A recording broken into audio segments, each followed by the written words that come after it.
Welcome to the Action Network studio in New York City. I'm Maria Marino, and this is Green Dot Daily. We're live every weekday at 3 Eastern on our YouTube channel and the Action app. Coming up on the show, we'll tell you what first quarter bet you'll want to make in Game 1 of the NBA Finals. We'll get into props galore as well for the series, plus which prospect could be this year's Rookie of the Year in the NL. We'll get into that, and we'll talk plenty of NHL too. But we start in the NBA as we say hello to Sean Little. Game 1 of the finals between Denver and Miami is almost here. I want to start by just getting your thoughts on this series overall and just what you're looking forward to. I'm very stoked. I'm fired up. It's the NBA Finals, no matter the matchup. I know people are worried about big markets and all that other stuff, but I'm very much looking forward to the Miami Heat showing up in this spot. And I think the Denver Nuggets have been the best team in the West, haven't gotten a lot of respect, but they're here now. And Jokic or Jimmy Butler are going to get a ring. I'm fired up. I think it's awesome. Absolutely. I think this is a really compelling matchup. And if people aren't watching, then shame on them. Any picks you like for Game 1? Yeah, Game 1. Let's jump right into it. Denver Nuggets, first quarter, -2.5. Now, this cannot be understated how well the Denver Nuggets have been playing on offense. In the playoffs, 119.7 offensive rating in this year's playoffs. Now, the Sacramento Kings had one of the best offenses we've ever seen in the regular season. They put up 118.6. So the Denver Nuggets are essentially playing a better offensive game right now than one of the best offenses we'd ever seen throughout the regular season in this playoffs. I want to reinforce how well Jokic and those guys have been playing on offense. Now, the reason I'm looking at the first quarter here, -2.5, this is going to be an adjustment period for the Miami Heat coming off of that Game 7 grinded out series against the Boston Celtics. Now, I know Miami is one of the most, we love them for how mentally tough they are and how Pat Riley and Spo have those guys ready. But this coming off a 7-game series, I think Jimmy Butler is banged up. Going into that altitude in Denver, I see them getting off to a really slow start. And I think Denver's also chomping at the bit to get going. They've been well rested, waiting for that Eastern Conference final to finish up. I look at this game just like the Lakers at Game 1 in Denver. If you remember that first quarter, the Lakers lost 37-25. I see something very similar coming here for the Denver Nuggets. I'll take the first quarter -2.5. It's a tall task for Miami. I think it's a really smart play to go with that first quarter.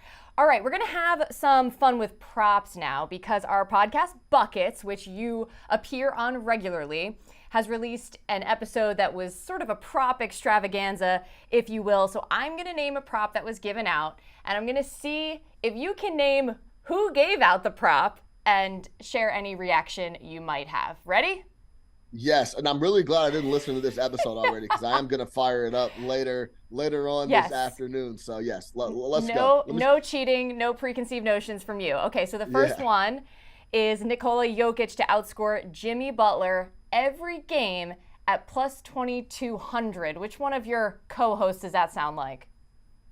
My initial thought when I read this in the rundown was that this was a Joe Delera prop, but I know how heavy and strong that my guy Jim Turvey has been on Jokic. We've actually talked about him a bunch. I'm going to go Jim Turvey on Jokic to outscore Jimmy B every other game in this NBA Finals. Your first instinct was correct, my friend. It was Joe Delera on this. See? So I thought you always go with your gut. You always go with your first instinct when stuff like this comes up. I mean, and for the record, Brandon Anderson co-signed. But, I mean, every game...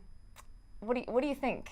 Yeah, I've been diving into this Jimmy Butler situation. I have a lot of interesting facts here. Now, they're going to need Jimmy Butler offensively to show up in a major way to keep up. I just laid out how well Denver's been playing offense. I'm not sure that Bam Adebayo is going to be an answer for Jokic. If AD is not an answer for Jokic, then Bam Adebayo shouldn't be. Now, listen to this. Jimmy Butler has played 670 playoff minutes in this playoffs. When he's on the floor, the Miami point differential is only a +1. Now, Brandon Anderson also laid this out. First 8 games of the playoffs for Jimmy Butler, 33.5 points per game. The last 9, 24 points per game. Jimmy Butler has shot greater than 50% from the field only once since game 3 of the Knicks on May 8th. He shot it 50% on the dot in game 5. That game was a blowout. He only had 10 attempts. If you go back to the first 7 games of the playoffs, he shot it 50% or greater from the floor in 6 of those games. 3 of those over 60%. I believe since he tweaked that ankle in New York, he hasn't been the same. He looks a little banged up. I'm not sure Jimmy is full strength. Jimmy right now, they're going to need him. I could see Jokic outscoring Jimmy Butler every game of this NBA Finals. Oh, it hurts, but I get it. All right, next one we have Kentavious Caldwell-Pope to lead the series in threes, and that's at plus 5,000. Who do you think gave that out? This has Brandon Anderson written all over it. If I know VA like I think I do, I think this is a Brandon Anderson play, looking at a nice little lofty plus 5,000 on KCP. Oh, I got to tell you, it was Jim Turvey. Jim Turvey was on this one, believe it or not. So all my guys are so sharp. You know what I mean? It's hard to pinpoint the sharpness. They're all sharp. Yes, you know what I mean? It's very true. But, KCP has just shot it very well from 3. I feel like it's tempting for us to, think about Caleb Martin and some of those other shooters on the Heat, but I could definitely see this. Yeah, no question. I mean, the Nuggets have shooters all over the place. I think this is a very different squad, and these wings that shoot play defense. KCP enjoys playing defense. Michael Porter Jr. has been playing a better brand of defense. I think the guy that Jimmy Butler off screen and roll will be hunting is Jamal Murray, but the rest of those guys are rock solid on the defensive end. So they could play D, they could shoot it. Yeah. KCP proved that he could shoot the rock in the last series as well. Yeah, certainly a good value there with that price too. Okay, last one. I'm gonna stick with the 3-point shooting theme. Duncan Robinson to hit at least 5 threes in a game this series. That's at plus 450. Yeah, I'm going to go. That's Brandon Anderson. Has to be. I figured it has to be BA in that spot. Also, since I missed the first 2, Brandon's got to be on here somewhere. Yes, so yeah. Okay, well, I think you can tell by my smile. You're right. It definitely is Brandon Anderson. And look, if Duncan Robinson continues to play the way he's been, I could see this happening too. I think he'll get the minutes as well. They're going to need buckets. They need scoring. And Duncan Robinson, hey, I tweeted out that in game 6, I was shocked that he took that under a minute transition, under 30 seconds transition 3. And then I thought about it for a second the next couple of days, and I was like, I'm actually dead wrong. Yeah. I'm actually glad he shot it. He was playing his tail off in that game, was going to the basket. Confidence was there. Right. This is a very live play because he's going to get the looks and they're going to need the baskets. If they're competing, this should cash. You can tell the confidence has been there for him, and it has been everything for him and the Miami Heat. All right, Sean Little, thanks so much for joining us. Thanks for playing. We appreciate it.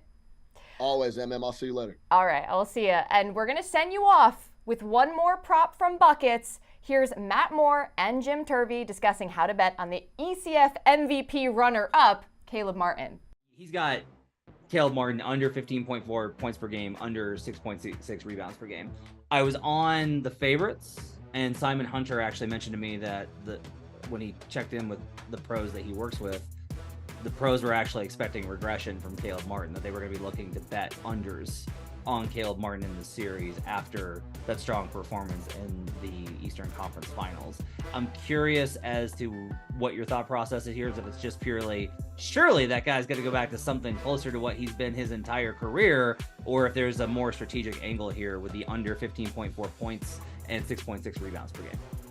The vast majority of it is surely this man is going to go back to what we have seen in the career, the season, the postseason until 2 days ago. If we take his entire postseason and just take out the last 2 games, he's averaging 4.9 rebounds per game into there. So this 6.6 number is really just a result of the last 2 games.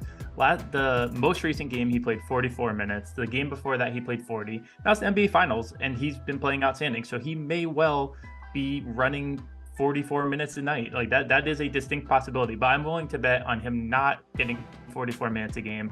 in a series when half of the games are going to be at altitude, and he is not a player who has done that for the vast majority of his career. So there is definitely a world in which we did just see the breakout of Caleb Martin, and he's a really fun, cool new star that we get to watch play in the league, and that's awesome.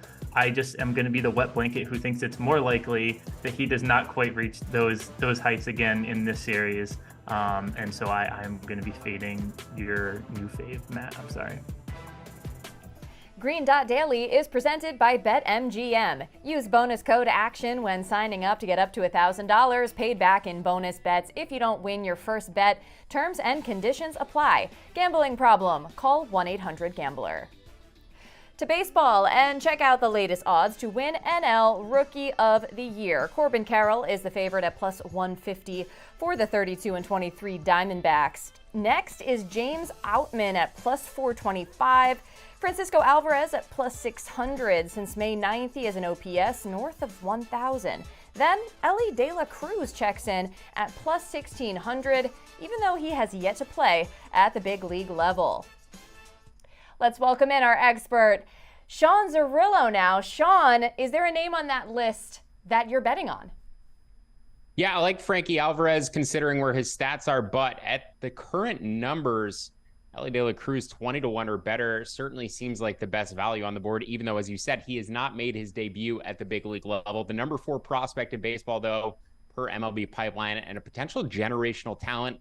I think he'd be the number 1 prospect if scouts thought he had a safer floor. But in terms of overall upside, it's hard to imagine there's anybody out there with a higher ceiling than Elly De La Cruz. Similar skill set, similar physique to O'Neal Cruz, who came up for the Pirates last season. Big shortstop, not the kind of athlete that you really see coming over from the American athletes going to the major leagues and playing baseball, just because it's such a difficult sport to advance through and make the big league level. But one of the most powerful players in the minors, one of the fastest players in the minors, exit velocities consistently over 100 miles an hour, multiple times per game with the batted balls that he's putting in play. Already 11 homers and 11 steals in about 33 games played. So if he does get promoted to the big league level sometime in the next couple of weeks, sort of project him for about a 250 batting average, roughly 15 to 20 home runs and steals. That's going to be enough to get him in the Rookie of the Year conversation, particularly when you take the context of the fact that the Reds are only 3 games out of first place in their division, which is just more encouragement for them to call him up soon, but also going to potentially be involved in the wild card race if he can get the Reds anywhere close. And he's also just kind of the type of athlete who's built for modern consumption. TikTok videos, YouTube shorts, Twitter videos, Elly De La Cruz highlights are everywhere, and he's only in AAA right now. He's a guy I see on Twitter regularly, as much as I see any major league player, and he's still sitting in AAA. So going to get a lot of press, but I think the performance on the field is going to match it. Elly De La Cruz, as I said, a potential generational talent, maybe even the best player of his generation when it's all said and done. But it all depends on his swing and miss. Even though his strikeout rate, his walk rate are moving in positive directions in AAA, you see a guy like Anthony Volpe with a 30% strikeout rate in the major leagues. That's roughly where Elly was last year in AA. And Volpe's had a difficulty getting his batting average above 200. So it limits his ceiling if he can't strike out or if he can't stop the strikeouts as much. But he is trending in a positive direction with that. Definitely curious to see when De La Cruz gets called up. Let's turn our attention now to this Wednesday slate. What pick do you have for us? Yeah, I like the Pittsburgh Pirates in both halves. Mitch Keller, a pitcher that we've talked about a ton this year, a ton last year too. But think he's, certainly one of the best pitchers in baseball. If you go by Pitching Plus, which is a pitch modeling data point that is sort of taking the quality of stuff that is coming out of everybody's hand, the quality of the location of those pitches, and judging them on an even basis, regardless of the results or the underlying, strikeout walk performance indicators that we've become accustomed to, Keller ranks 16th out of more than 116 qualified pitchers. So in the 90th percentile, basically a number 1 starter by that metric. And he's also improved his underlying metrics. His strikeout minus walk rate has doubled, more than doubled compared to last year, up from 11.5% to about 25%. Strikeout rate up 10%. And his expected ERA, his expected FIP have all decreased by about a run. So his expected underlying metrics sitting around a 3 ERA over a full season. Alex Wood, his expected ERA has been about 4 for the past 3 seasons. So Keller, a couple of tiers better than Alex Wood. The Pirates also project better against lefties than righties. Could say the same for the Giants, though, a top 5 offense against right-handed pitching. But taking all of it into account, the starting pitching advantage that Keller gives them, and the fact that I see these bullpens as pretty comparable, if not give the Pirates the advantage there too, I like the Pirates at about even money in either half, made them closer to -105, -110. And I would actually either double up on the first 5 money line or add more on the first 5 spread to about -135, getting that plus a half a run with the team I actually think should be the first 5 favorite. How about those friggin' Pirates? Very nice, very nice. Pirates, by the way, currently 1 game back of the Brewers in the NL Central. Sean Zerillo, thanks for joining Green Dot Daily. Yeah, the wild NL Central. Thank you for having me, Maria. Yes. To hockey, and here are the latest odds to win the Conn Smythe Trophy. Sergei Bobrovsky leads the pack at +200, followed by Matthew Tkachuk at +300. Then it's Jack Eichel at +400, and the list goes on. Look who's here. Michael Leboff and Tim Kalinowski joining me in studio. Always good to have guests here in person. Mike, you've talked about this in the past on this show. Sometimes you can find a better price betting on, someone to win MVP of the playoffs versus a side here. Who's your pick for Conn Smythe? Yeah, I think those odds that you just showed on the screen kind of give away that there's some value on Vegas players. If you looked, it's a 2-horse race in Florida, right? It's either Sergei Bobrovsky or Matthew Tkachuk. But Vegas, it's wide open. Jack Eichel is the favorite. He deserves to be the favorite. But if he has kind of a slowish Stanley Cup final, he was in a goal drought. He's only 6 goals in the playoffs. He could open the door for someone. And I actually like someone who wasn't on the screen. 80-1 on Ivan Barbashev. He was a trade deadline acquisition. He's had a great playoff for Vegas. And I think that if this thing does truly open up, Vegas wins the series, anyone who has a hot series could take over for Jack Eichel. And Barbashev, he's only 3 points behind him. So why not take a shot on the former St. Louis Blue? Barbashev has had a monster playoffs, and Maria, I thought it was very, very strategic for you to stop at Jonathan Marsh or so. I was waiting for you to give that name a shot. Hey, don't point out the fact that I'm trying to avoid pronunciations that I don't need to make. That was a pro move. I was like, this is Marsh or so. I'd like to see how that goes. So very well done. I will say, Barbashev, I was trying to do as much research as I could here with a pen in my phone to find a trade deadline acquisition who won the Conn Smythe that same year. Barbashev was acquired at the deadline. I couldn't find one. I mean, that's a better question for Evan Abrams, who's in Paris. Must be nice. But Barbashev, I like the way you thought that through. Yeah, it's wide open if Vegas wins the series. So why not? This guy, he won. You're asking for one big game and then a solid rest of the series from Barbashev. Mm-hmm. So he's shown that already. He's in a contract year, so why not? I like it. How about specifically for Game 1, do you have a play? So the story for the playoffs for Florida has been Sergei Bobrovsky. He's been incredible, stood on his head. If you look at underlying metrics, he's having one of the best playoffs of any goalie of all time.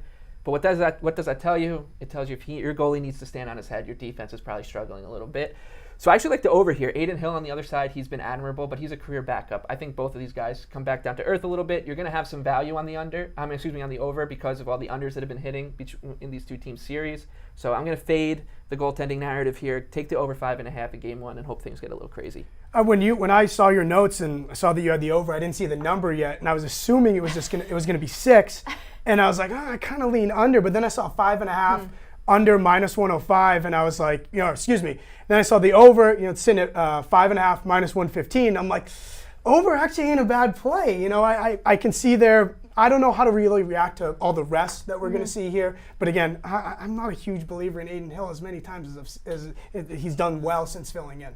Exactly. Yeah, I don't trust either goaltender to come off the rest and stay in rhythm. Like both of these guys were in superb form, and then now you're asking them to take a week plus off and keep doing it. So as far as the series as a whole, we had Nick Martin on the show earlier this week, and he said he just really wants to see what happens in Game 1 first. What do you think about that strategy? I think it always works in playoff series too, especially when you're dealing with two goaltenders who you just don't know how are they going to react to all this time off. Like Bobrovsky was incredible for 2 series in a row, and now he's off for 10 days. Like, how is that going to how's that going to work for him? There is like this whole thing about Bobrovsky off rest. He was really good. Alex Lyon took over his job when he was sick, and he had 3 weeks off at the end of the season and then came back in. So people are like, he already reacted really well to the rest. But now to do it again, throw him off rhythm, I don't know. So I feel like he's a Sounds huge bad. rhythm guy too. Yep. I mean, when the way I look at it, I'm like, I want to put some sort of a taste on this game, and I'm going to go with a 3-way tie plus 320. You know, these teams. Panthers have been in overtime 6 times. Vegas has been in overtime 4 times. 6 plus 4, I can do that math. That's 10. So I'm going to put a little taste on hopefully seeing some bonus hockey in game 1. Oh man, bonus hockey in the playoffs. We're gonna be staying up late, I'm sure. Before we let you go, any other plays that Yep. you have? The definition of insanity is, you all know it, and I'm going to do it again. I've bet Nick Cousins to be the leading goal scorer in each of Florida's series so far this playoffs. He's been a huge number. He's come sort of close in one. He scored 2 goals against Toronto. How close is that? I don't know. But he plays on such a good line. He plays with Matthew Tkachuk. He plays with Sam Bennett. That the opportunity is going to be there. He's got a big goal already in this playoffs. He won Florida the series against Toronto with an overtime winner. So he's shown some scoring touch. 200-1 is just way too big to pass up. And if you want to like a more reasonable take, Reasonable.